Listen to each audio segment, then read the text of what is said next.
Welcome back to Star Trek Resurgence, a provocation to war. So we've just gotten Ambassador Spock on board. He is the diplomat, the ambassador. Ambassador Spock, my senior staff.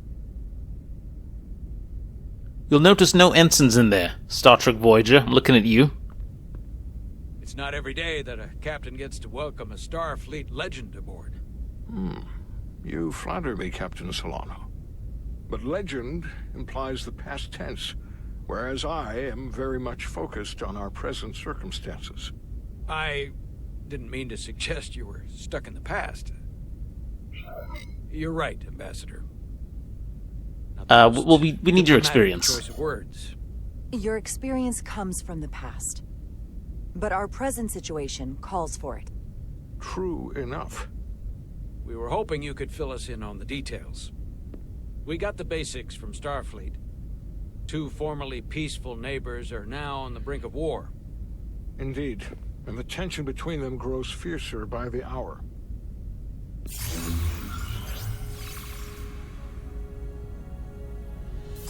Lydia and Hotari. The Lydians are the more advanced species.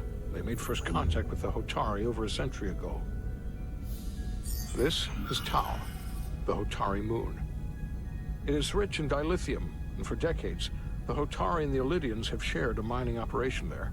The Lydians provide the technological resources, while the Hotari have served as the labor force. The stability of that arrangement was the source of their peace, until recently. The Hotari have suddenly and forcefully seized control of the mining operations and expelled the Lydians from their system. Oh? That is the official story, as told by the Hotari when they requested Federation mediation. But the details remain scant. Communications between all parties have been limited by the ionic interference. Have the Elydians retaliated? Have the Elydians retaliated against the Hotari? Or taken any action against them? Surprisingly, they have not yet responded in kind. They were open to a Federation presence, but it is unlikely the relatively primitive Hotari forces would stand a chance against the Elydian fleet in open war. Left unchecked, this conflict will result in more bloodshed, which is what we are here to prevent. And the dilithium trade hangs in the balance. Clearly the Hotari have been exploited in this relationship. Maybe we can persuade them peace is the more profitable alternative for everyone. They both profited from the mines. And for the Hotari, something is better than nothing. They'd still be exploited. Peace is our objective, after all. That is correct. But they'd still be exploited, wouldn't they? We can call it profitable or mutually beneficial, but at the end of the day, the Hotari are still being exploited for their own resources. True peace is not merely the absence of war. And as such, this conflict will surely come again. Neither the Elydians or the Hotari are members of the Federation, so we can't make them do anything.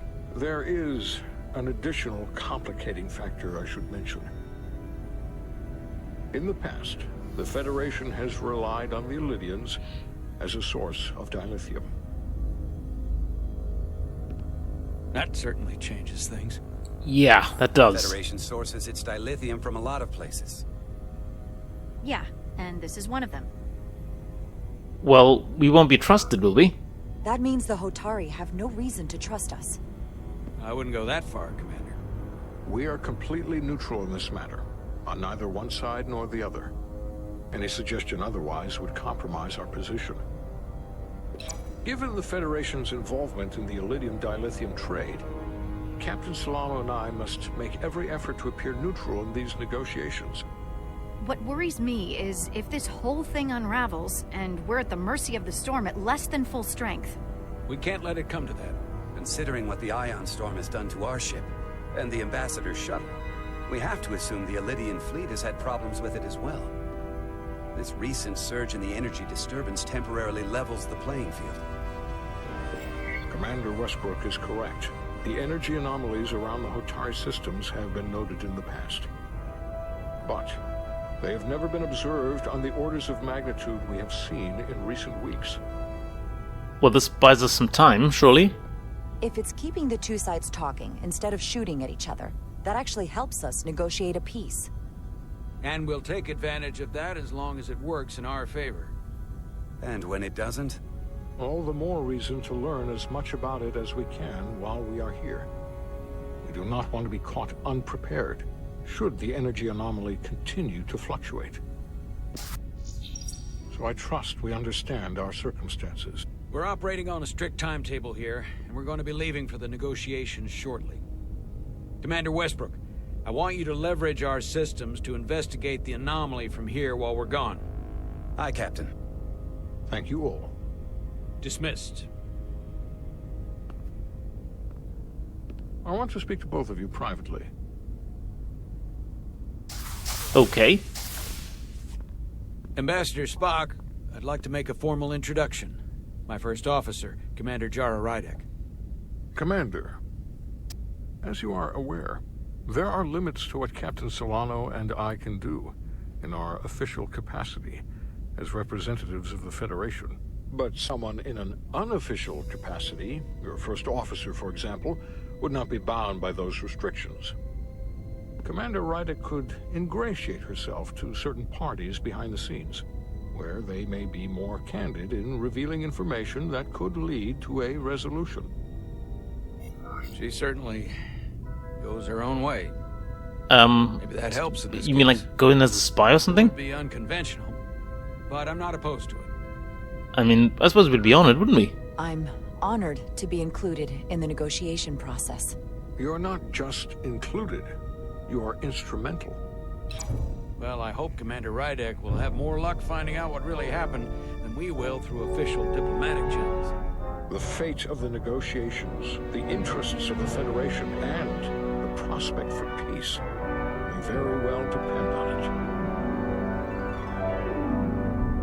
it. Can we do it? I think we can do it.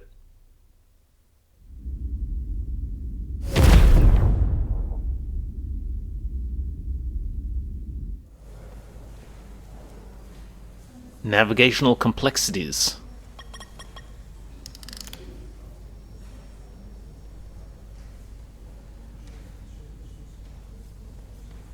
Mr. Diaz, I understand you have already discussed the warp drive failure with Ambassador Spock? I have. It is imperative that the Ambassador's shuttle be flight ready. I need you both to ascertain the root cause of the system failures he encountered. I'm surprised, Commander. I thought you would have wanted to work on Ambassador Spock's shuttle yourself. I respect the Ambassador and his many accomplishments, but I do not derive any satisfaction from interacting with his shuttle as if it were somehow transubstantiated through its association with him. Especially when I have the entirety of this starship to concern myself with. I want to do it. I am not the chief engineer of this shuttlecraft. The ambassador asked me to take a look, and I'm ready to crack this thing open. Good. You could learn from Mr. Diaz's focus. I'll take notes. Then I will leave you to it. Make note of any abnormalities in your report. Carry on. It seems like he's warming up to us. Yeah. Yeah. It's a scar, surely. Even Chovok has to look at that face and know you've earned some real respect. And I have to admit that I owe you one. You were right to make me go first. I don't know what I was thinking. You did the smart thing. Nah, you don't know us. It's cool. Pulled me out of trouble how many times? Call it even. Okay. At the very least, maybe I can track down that bottle of Saurian brandy you're still on the hook for. But first, we have work to do.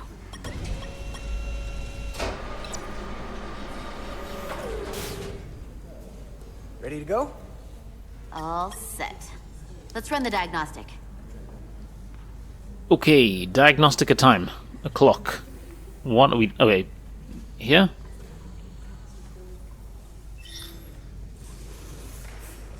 Begin diagnostic. Okay, it says I'm getting a lot of okays. Oh. I know about your talk with Miranda. You do? She sent me a Priority 1 dispatch right after your conversation. I'm happy for you. Both of you. Thanks. But I'm only going to tell you this once. Don't screw this up. Because I would be very unhappy if you tried this out and then, I don't know, 6 weeks or 6 days later, I have to start splitting holidays between the two of you.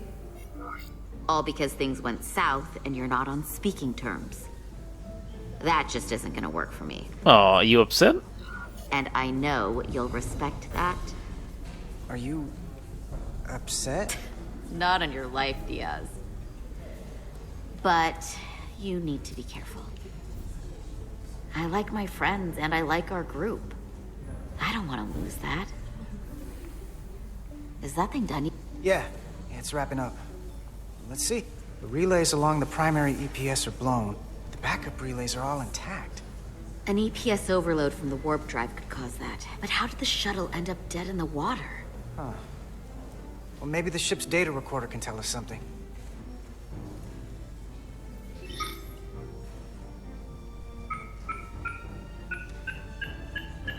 Here. They were only about 8 minutes from their plotted warp point. No faults, just those warnings. What are they? Curious. Let's see.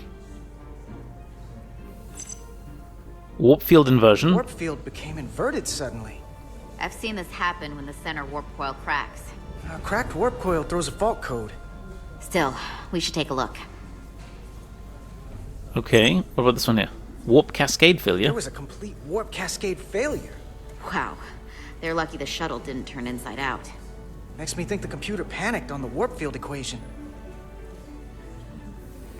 And what is this one? Subspace variance out of tolerance. What does that mean? It means the main navigation array lost sight of space somehow. Will the array going offline cause that? Yes, but it should have also thrown a fault code. Any one of these failures should have thrown a fault. If it was caused by a system failure. None of this caused the relays to blow. Roll forward to when that happened. Yes, ma'am.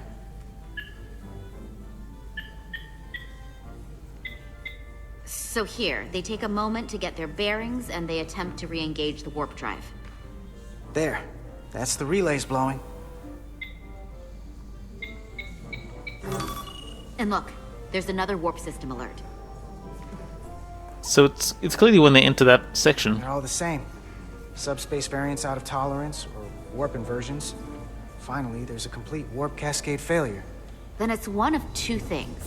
Either a warp coil is cracked, or the navigation array is offline. That makes sense. Divide and conquer.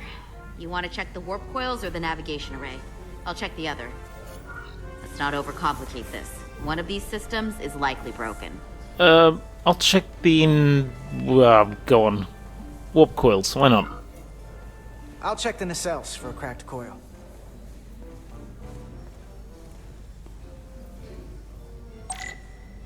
Okay, use your tricorder to analyze the data. Looking through it will reveal the unseen. Press X to equip or holster your tricorder. Hold right trigger to scan glowing objects. Okay. Oh, no, we don't want to do that.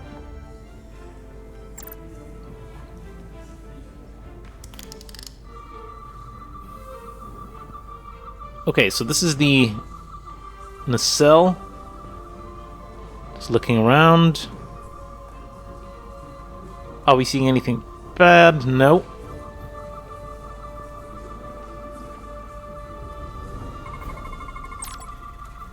Deep scan. Use scan will activate a deep scan. During a deep scan, use left back and right back to switch between different scan modes and search glowing objects. Okay. Alright, well, what is this here?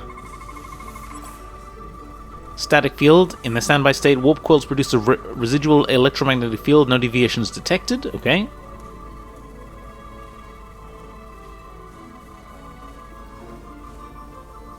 Biological scan. Man, this feels like so Trekky. Which, I suppose is good. Like, this is exactly what we want. Chemical. Sinusoidal coil cluster. The center coils guide the warp field through its focal event, maintaining a collimated thrust vector.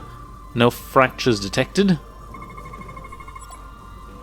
Polyferronite depositions. The leading coils show evidence of routine maintenance to repair microabrasions from neutrino interactions.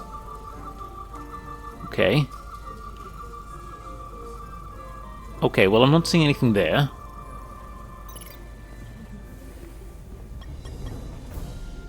I checked every coil on the port nacelle for imbalances. If any coil in either engine were cracked, I would have detected it. So, it must be the navigation array. Except it's not. Checked and double-checked. Well, the readings don't lie. Here comes the security detail for the way team.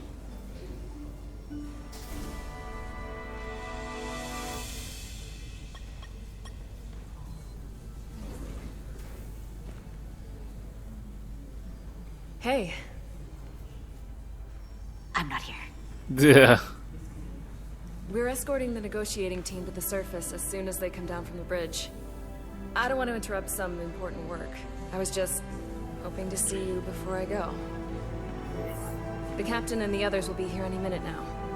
Should be an interesting ride down to the surface. You have the important job, yeah? You're the one with the important job to do. Keeping the captain safe. And Ambassador Spock. It doesn't always feel that way. Baking in the hot sun, standing guard next to an empty shuttlecraft. But it has its moments. Hey, Maris. Aren't these those button pushers you're always hanging out with? And you're the phaser jockeys we always beat in Parisi squares, right? All aboard for Hotari. That another one of the captain's railroad things? Gotta be. I just usually zone out by the time he gets to the whole, steam engines were the warp drives of their day part. Duh. Catch y'all later. You don't want to miss your train. I do have to go.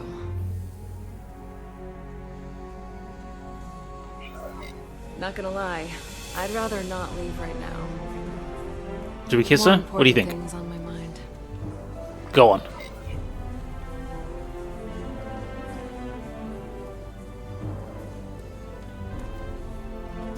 I mean, if the option was there, then go on. That was nice.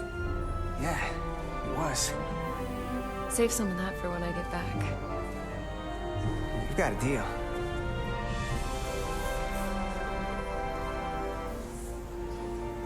Be seeing you.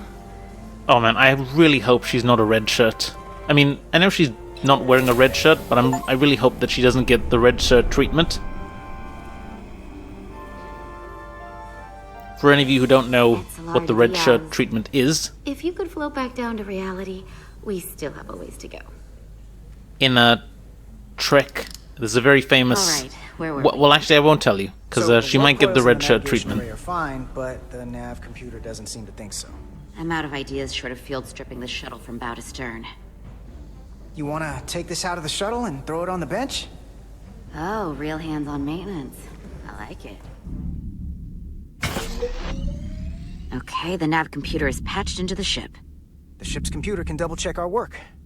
If the shuttle's nav computer is putting out false data, we'll know it. Let's run through the shuttle's logs again. Running now.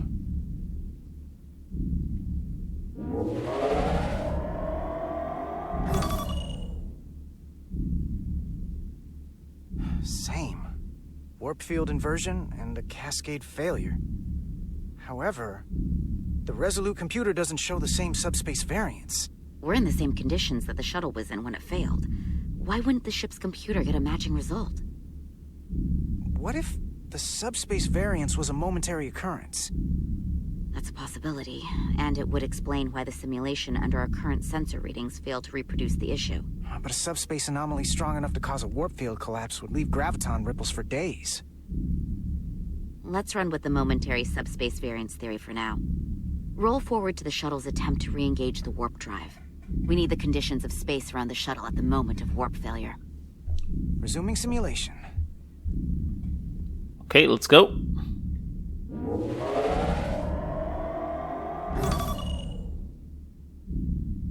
Error in warp field calculation. Cochrane formula variables are out of range. That right there. Take the shuttle sensor data from that moment. Computer, why did the warp field calculation fail? Warp field pressure returned non-orthogonal. Results are undefined. That doesn't help. Wait, what if we use a different ship? Put the Resolute into the simulation instead of the shuttle. Yeah, it should warp just fine. Unless... Computer, run the simulation with the Resolute. Resolute simulated. Computer, give me manual control on the warp power. Okay. Static field intensity, warp 1.1. 1.2. 3. Warp pressure is destabilizing. Error in warp field calculation. The warp drive has experienced a system-wide cascade failure. Warp field collapsed. Subspace variance is out of tolerance. Cochrane formula results are undefined. Bingo. What-o? The same moment when the shuttle failed to warp, so did the ship. Whatever happened to the shuttle just happened to us. The Resolute will not sustain warp. We can't leave Hotari space. Oh dear. What have we just discovered?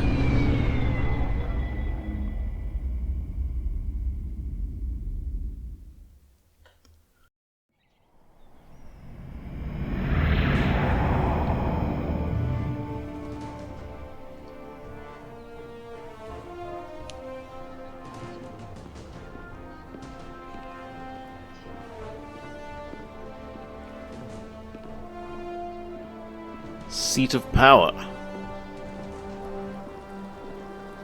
Ambassador Spock, Captain Solano, welcome to Hotari. We are honored you have come. My name is Tylos Altaris, Minister of Diplomatic Affairs. The honor is ours, and this is Commander Jara Rydek, first officer aboard the U.S.S. Resolute. You'll find she has a keen mind and unique insight into the dynamics between the Hotari and the Illydians. We're honored to be here. We are honored to be here as representatives of the Federation. I'm so glad. These must be the representatives of the mighty Federation, the reigning authority in the galaxy. Or so we've been led to believe. Whether that's true or not remains to be seen. But either way, we're grateful you've made the time to come to our little corner of the universe. And you are? This is Galvin, and this is Citron, the heroes of the revolt in the mines. Really?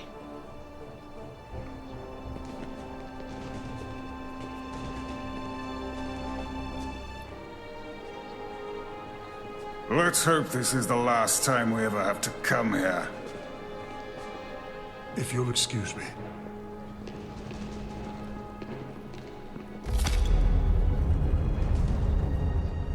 I think we're about to begin. Did you hear the arrogance from that guy? I don't know what we're walking into here. But that guy was something. Maybe let's not underestimate him. Something about his tone tells me this won't be easy. That was my sense as well. I doubt he speaks for all of Hotari. So I would urge patience until we speak with their queen.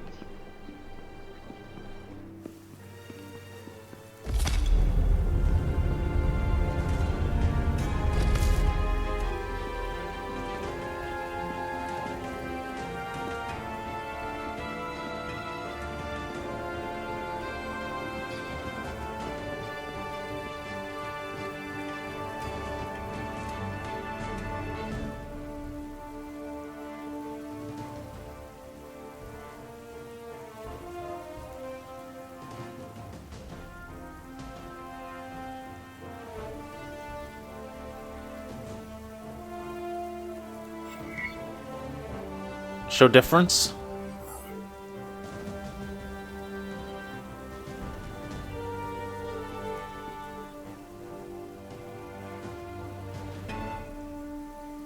Ambassador Spock, welcome to Hotari Prime. The honor is mine, Your Majesty. That the Federation would send one of their most respected representatives is not only an honor to the Hotari people and their queen, but recognition of our stature and importance. Let's Evaluate get the on with arguments. it, shall we? With all due respect to the Federation and their ambassador, they have no authority here. We are not members of their alliance. We are not subject to their rule, nor yours. We demand the immediate return of all mining operations to Elydian control, as it has been for centuries and will be for centuries more. That has always been our understanding. That understanding has changed. Then you invite war. And if you cannot remain silent, you will be silenced. But his point is well taken. What is the Federation's interest in this matter? Perhaps you would have us trade one oppressor for another? The Federation remains neutral. Our only interest is the peaceful resolution of this conflict. We are here at your request, Your Majesty. For now. Saying this wouldn't be easy was an understatement. I thought they wanted us here. Not now? Was there something you wanted to say, Captain? Oh, no. My apologies. And what about the Kobliad? She's not She part can of... speak for herself, can't she? Then let her. Okay, here we go. Time to shine.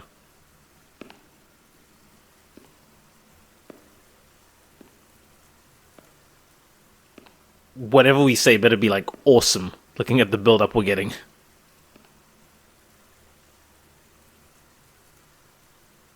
Now then, what is your name? Commander Jara Rydek, Your Majesty. Being a Kobliad, you would know better than anyone. Your people suffered brutal treatment at the hands of the Cardassians. Their injustice towards the Kobliad is as unimaginable as it is unforgivable. I thought she was a Cardassian at the Unlike beginning. how we have been treated by the Elydians. As much as they'd have you believe they are the victims here, remember it was the Hotari who attacked us. Hundreds of innocent Elydians were slaughtered without mercy in those mines. The blood is on their hands, not ours. Quiet! If after all the Kobliad suffered, you finally had the chance to right that wrong, to get out from under their control, would you take it? Or would you negotiate a peace? I would right the wrong, I would seek peace. I can't speculate on that. I mean, we can't speculate. I can't speculate on something that never happened, Your Majesty. Sadly, that opportunity never came for the Kobliad. No, it did not. But we'd be wise to learn from their example, before we too find ourselves facing extinction. The Federation is the most powerful, most advanced alliance in the galaxy. It's widely known we have an abundance of dilithium in our mines. And it's in your interest to secure a steady supply. Your Majesty, if I may. Ambassador Spock would have us believe you're here as a neutral party in the interest of peace. So why are you really here?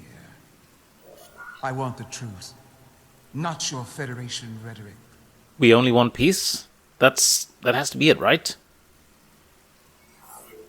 As Ambassador Spock has said, we've come seeking a peaceful resolution to this conflict, and have no interest in your dilithium. I'm not nearly as naive as you must think.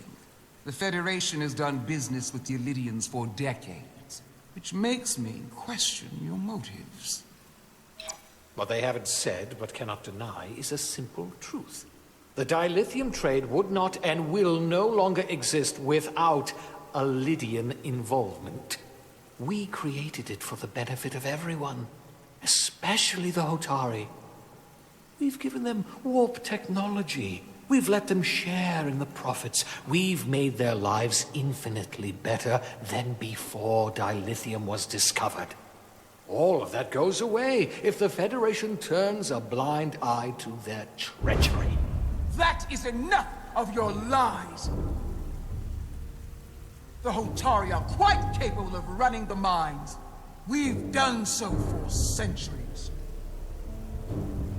So tell me, who deserves control of the dilithium trade and the mines on Tau? Oh dear.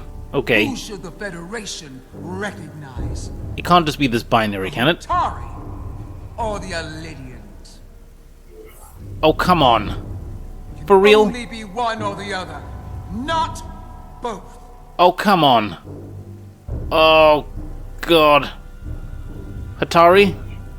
If I have to choose only one, then it would have to be the Hotari. Well said. How could the just and wise Federation make any other choice? This is an outrage. The Federation has lost all credibility. The mines are ours. Illydia will not be deterred. We will take back our mines by any means necessary. Then you will see more blood spilled. I am more than willing to address your concerns, Your Majesty. Yours as well, Representative. But I suggest we could have a more productive conversation with a smaller group. Perhaps only the most essential representatives.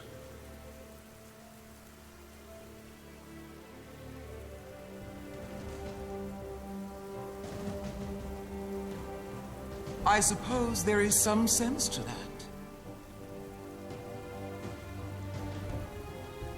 Oh God, did we pick well?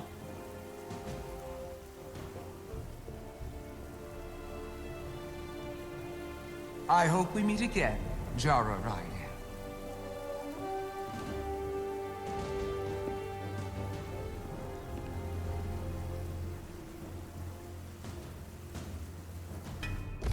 That does not look like a good look. Spock and I will cover everything on the diplomatic front. You make nice with the locals and see if you can get some answers. We need to find out why the Hotari are so willing to risk war. What happened in those mines?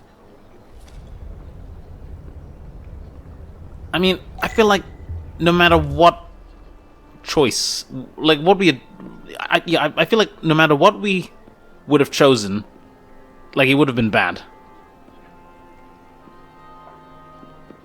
All right, let's talk to these guys. Sidron. Commander, I'm glad you've chosen to side with the Hotari. I knew the Federation would see through the Illydians' baseless claims. Well, come on, I'm not on either side. Of my people. To be clear, I'm not on either side of this conflict. Our only interest is peace. I will keep that in mind. I assume you were there, the day the mines were seized from the Illydians. Not seized. Reclaimed. And restored to their rightful owners. Yes, I was there. We had to be decisive. Before the Illydians could even realize their worst nightmares upon them. Did you have help? Did you have help from someone else? Hotari stands alone against the Illydian forces. We don't need help from anyone. They respect one thing above all else, and that is force. The greater the force, the more certain the outcome. Any talk of making peace is just that, and worth little without the strength to secure it. Which makes me wonder about your ship, the Resolute. Undoubtedly the Federation's finest warship. Ready to contend with anything the Illydians might have in store. Buddy, it's just a science vessel. It's no Enterprise. Maybe I've misjudged it. I mean, yeah, we can hold our own. I wouldn't say state-of-the-art, but the Resolute is plenty capable and can hold its own against just about anything. Let's hope so. Because at the moment, it's the only thing preventing them from wiping us off the map. I wonder where the Enterprise is at this point in time. Sidron. A pleasure meeting you, Commander. I'm sure we'll cross paths again.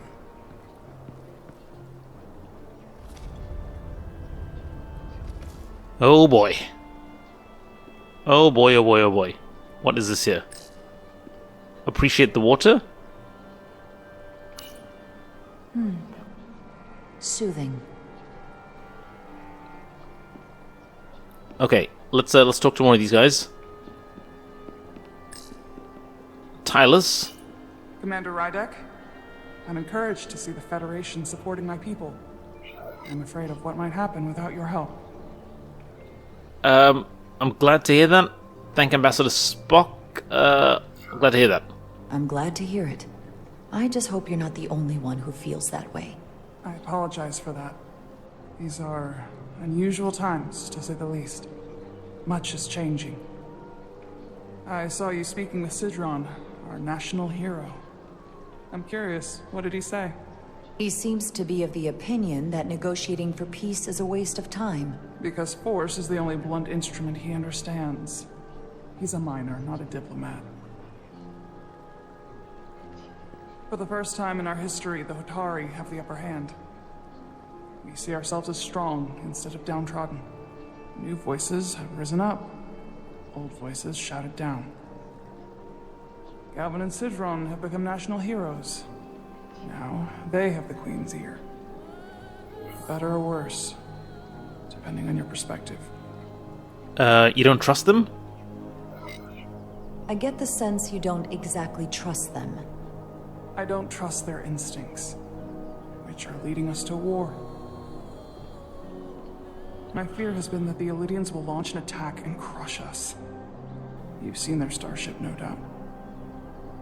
They could have retaken the mines whenever they wanted to, but it never happened. And as strange as this may sound, I'd almost say they're afraid. I just don't know what they're afraid of. It's still the same bluster and bravado you would expect from them. But it has no teeth. Like they're afraid of what might happen. The Ion Storm, maybe? You think it has something to do with the Ion Storm? Right now, it's stronger than ever, isn't it? It's entirely possible. I'm not a scientist, but I do know the storm has knocked out all kinds of systems. So maybe the Illidians weren't willing to risk their ships, given all the interference.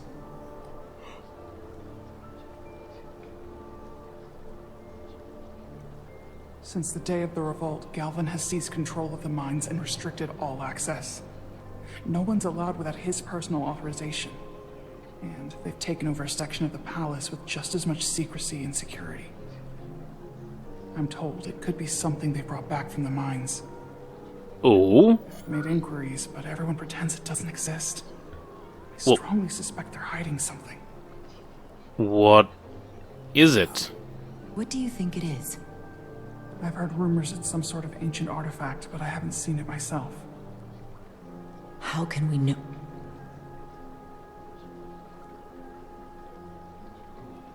I'd better see what's happening. Do you think you can find out what they're hiding? I need to see proof of something before I can make my case to the Federation. I can try, but even if I found it, I might not know what to make of it. Take this. You can use it to capture whatever you find, and then send it to me.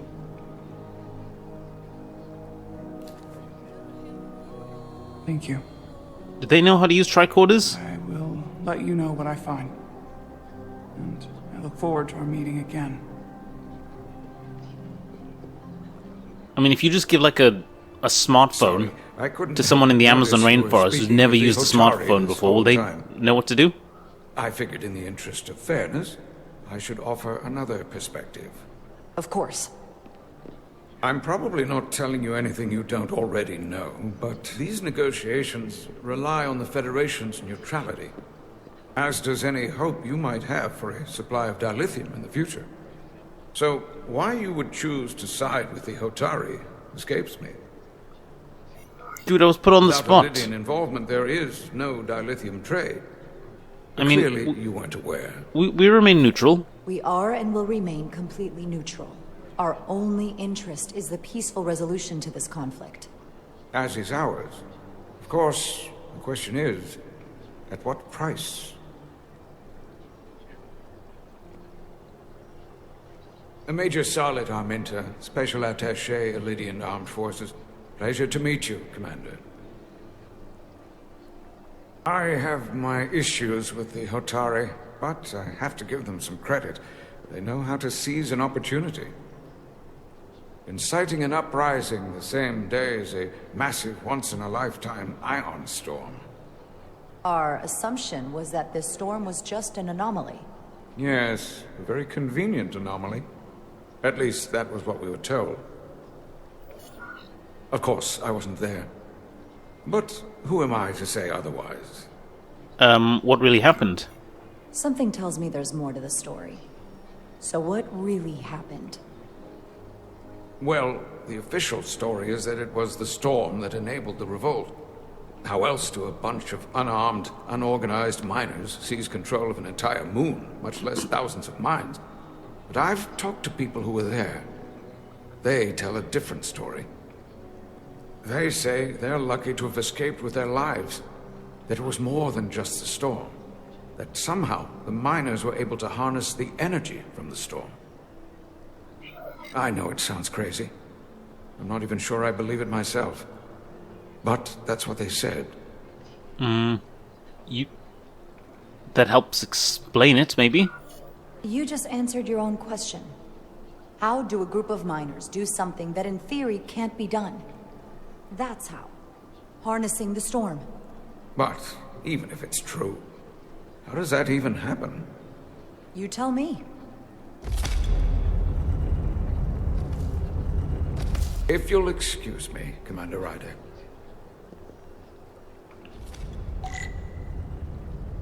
Okay, well, I think that's been pretty productive. Now, where is Capitan Solano?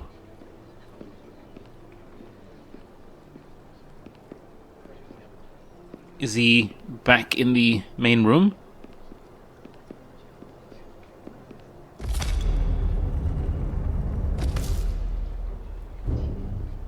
Well, that was a disaster. What happened? The Hotari refused to concede anything, so the Illydians stormed out.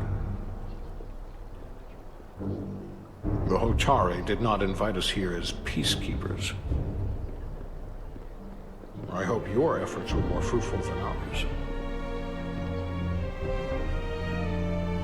Well, maybe. We've got a few leads.